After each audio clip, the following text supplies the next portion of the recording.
Buterevu bale kubanga okyekumidde ku STV embuga manyanze Simon Chris Makanga eranga njagala okwaniza gwe yakatwegatta kunaba badde atambula naffe okuva bwe twatandise programu eno eranga mukwano gwammwe omufanfe Joseph Tamale Mirundi mutabani wa Mole n'amatovu wamu ne Mirundi Yowana nkyali naye tubaye tutunulira ensonga ya mutabaniwe ekifaananyi kiri mu trending eyo tugivuddeko tutunulidde ensonga ya kibuzaawo ekibula abantu mubadde mwagala akisinga embwa abantu badde bali mu kuwambibwa mwagala akisinga embwa tukitegedde muzeeyi line giyakutte era oba akigale anti babeeramu weewaawo mpozi katono nnyo muzeeyi Tamale njagala omwebuuzaako ku nsonga ya munnamawulire veteran journalist Larry King yatuvudde ku maaso ku myaka 87 mukukunavu Joseph Tamale Mirundi naye omu ku bannamawulire be tumanyi nti baludde mu kintu kino era nze omu ku abo abadde bazenga omusoma ku butabo bwe n'ebyo bintu byazenga ayogerako nga awandiika kimanyi sirinzekka n'abala bangi era mufuna ekyokuyiga kyamaanyi muzeeyi Tamale Larry King kiki omwogerako naye mbadde njagala kugamba nti ku Christmas abasawo Abaganda tebakola ate lwaki oli enkoko n'embuzi ajagala kugirisa abaana bo bakuyidi aduha nti agitwale omuzamize kati do you believe waliwo abuuza eby'ettaka essaawa zino basanyuka baleese bakansala abapya baleese eki kakati ekyo ekya media njagala mbabuulire nti when you look at America nababuulire ne mbagamba nti omusajja gwe bayita Makooni yayiiya leediyo yali musajja mu Italy n'agenda ewa kabaka as the tradition was you have to announce your discovery invention kabaka wa Italy tekiraba mu magezi n'agenda e Bungereza Abangereza ne bamugamba nti kino kikola ku mmeeri the man went to USA by 1923 Macondo radios were produced massively and they had an impact on newspapers kyemukola wano mu Uganda okuleeta newspaper review ku maradio ate bo Abamerika bakitunuulya ba editors ne bagana empapula ku radio oziriviewing lwaki anti oli abayagawulidde abateetagaga ate bano basoma katemba ate basoma n'ebitaliimu you rather listen to a newspaper review than reading too. Reading means that you can read, you are literate. Listening is different. Nsobola okulya abanyankole nga boogera nyinza okuli muddu ogera many people boogera Oluswayiri abo ba security forces tell him to write it tebamanyi tuwandiika grammatically kakati ekyo tekiba kimu ekyokubiri Abamerika ne baleeta theory bagita libertarian theory. Libertarian theory says leave people to talk because the intellectuals will decide whether it is lies or not. Togala mawulire, togagana kwogera, tosensalinga, togala wo internet. People are free. Bajja kutegeera nti oyo akola ki? Alimba. But the libertarian theory only operates in societies that understand. Ti oyo atulimbye, oyo akoze eki. Kakati ekyokubiri constitution ya America yagana okuwera amawulire. Even in ya Uganda, you cannot ban a newspaper. The 1995 Act ekugamba bugambi ti an editor or a manager of a media institute must be a graduate. Bwakudukako toddamu kufuluma. Naye constitution yagana okuwera olupapula lw'amawulire. Kanyamba ekijja mu America aliwo. Kakati mutunuulire nga tonnayogera ku Larry King. Mutunuulire ebintu ebyo bye mbagamba. I wrote a book, as usual, how to manage scientific elections. Ninduuza nti nakiba nakabatonera nabutonizi abenaali ninduuza nti banakatambulirako bali babbi ba ssente mulimu ajoga abantu munanga nfuuka omukozi we nze nti ngende wa Ddombo ngende wa Nabakoba Mirundi sabikola mutano wa Mirundi jeno tafuuka palatuni kamanda era nadduli naye yansajjudde yagambye nti bwe kibanga full figure advisor bwekibanga kusasira advice bwekibanga ono mulema yani buchaman advice I'm not going to renew my contract nadulinga bwagamba nadulibe yagambye nze nabiddukamu kayola namudduka sibeerangayo ebyo nabigaana kagendi nabagamba nti scientific elections mean elections without rallies. Wadde. If you don't have rallies, NRM will be defeated. The biggest loser of NRM under the scientific elections, NRM, Nimbagamba. The only person who can defend NRM is Museveni. Museveni can defend NRM. But how can you expect me to go on radio and TV and defend TV and radio sets ebitajja ku billion lukaga mu 5 nga banyampise swaga bazitutte ate bano tebakyasindika abanyankole bagamba nyampise ekiniga anya mu mpale ekiniga nti ng'osindika bano bose bwe bakola bano banyankole bapya bano banyampisa swaga sente nadduka nazo ye nagenda agula ebizimbe ewange nali mu department nanyampise swaga sente yatwala 5 billion embwe ne basula ku jirikiti sali nyayo anyampise swaga kagati nembaga ati you look two the scientific elections will help only those personalities who are known already established. Era abamawuli bayisemu abamawuli baperforminze bulungi mukwano gwa faji kazi baba. Yes waliwo nekiku almost bembeera nabo bonna. Why? These were known voices, these were known names on the media. Scientific elections. Nachipolitikiti. One of the reasons why these are casualties is because of Banna Uganda. Bagala nnyo okulira omubaka wa parliament ayogera.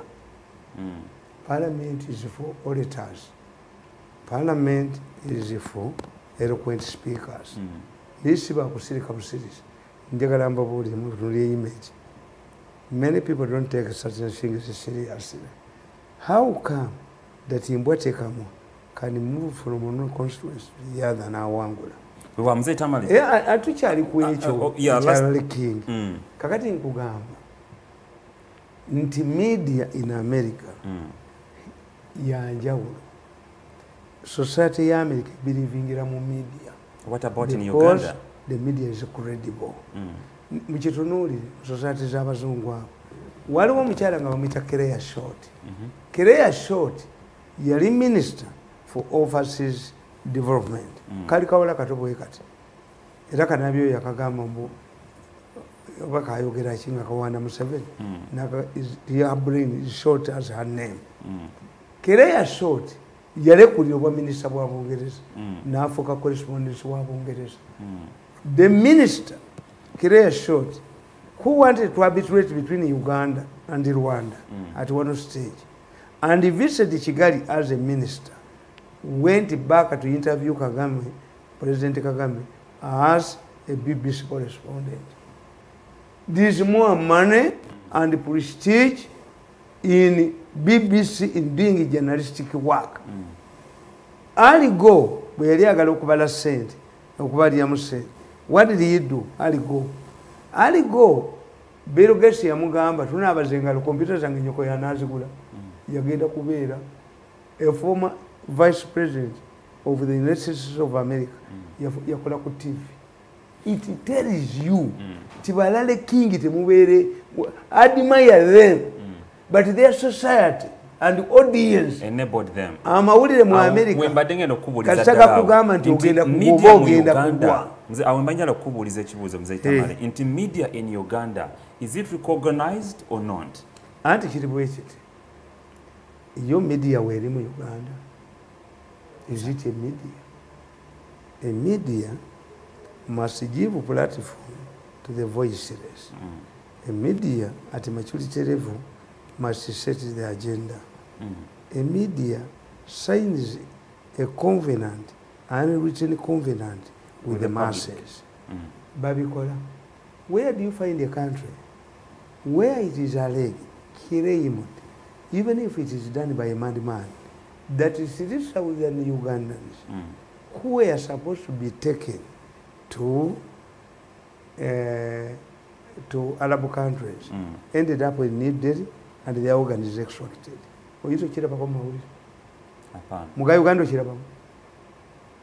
Never.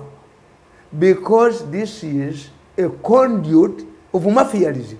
They protect mafia interests, not the public interests. So if it is not media, then what do we have? What do we have? It's not media. Quasi media, quasi, tukita quasi, or a misnomer, something that appears to be when it is not. But you're operating in the same environment. And we must overhaul. We are going to put it a new vision. To get a media. Agakani I know governor monitor. A media must protect the image of the country. Yes. Agenda setting. What is the most important item now? What do we do? The media now would be involved in healing the country. I wonder when if you have a credible media, we don't have a credible media. There's no media here. This is a very personal question. Especially the print media. Almost. It's not a media, it's a misnomer. Temuli kantu nokamugasiya mwerere. Labayo muzaitamale ngatumaliriza. Tuyina players oba stakeholders in the media. Tuyina Uganda Media Council, tuyina UCC, Uganda and ICT. Let me say for those. Botunuli ebifaananyi ebigenda maaso oba ebifuluma ensi yattu Uganda. Isn't tourism affected? Isn't our country bleeding? No, you see. And the players, what are they doing? Anti kankubuli. Kakati a mere mention that the people get their organs extracted. Who will sleep with their hotels? I heard one of the people who are owning hotels in their meeting saying, my hotels have been deserted. But when, for instance, binibifaananyi byonna bwe ne bamukuba emiggo bakola batya giwa effort kubiwa abazungu.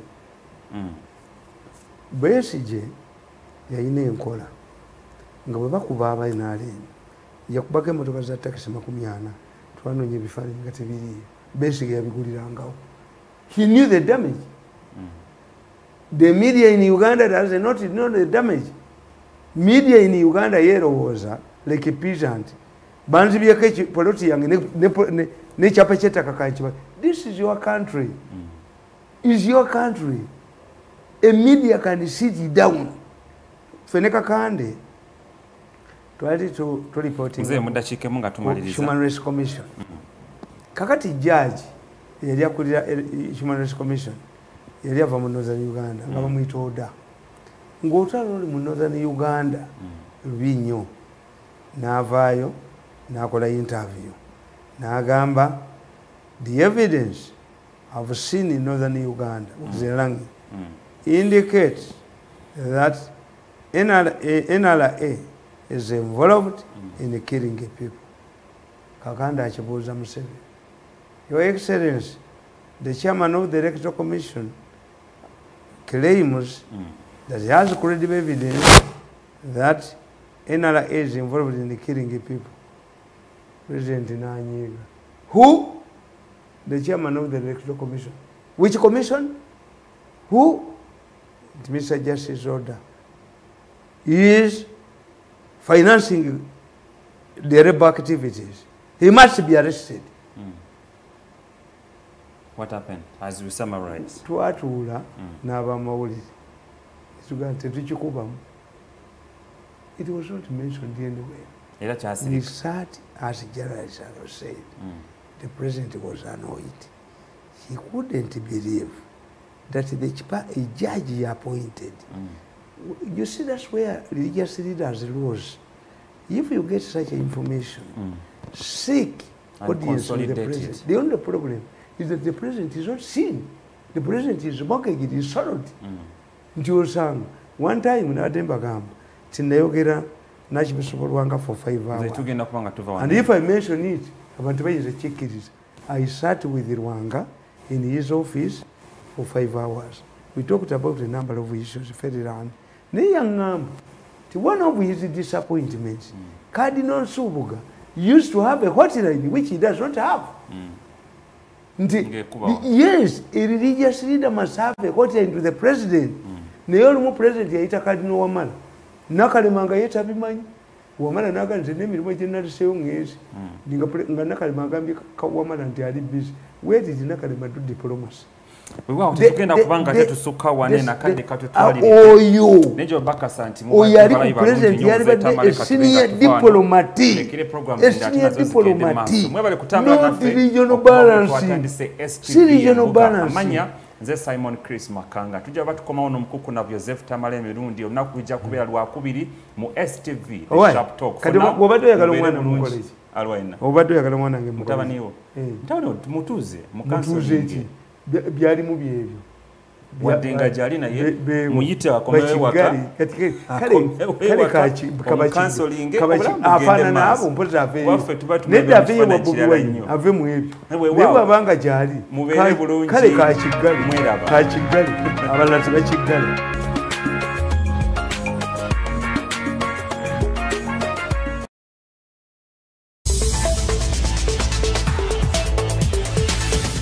Ebirowoozo by'owulidde mu puroguramu eno si bya STV abakozi baayo oba n'abagiddukanya wabula bya muntu ssekinnoomu. STV erungamizibwa ekitongole kya Uganda Communications Commission.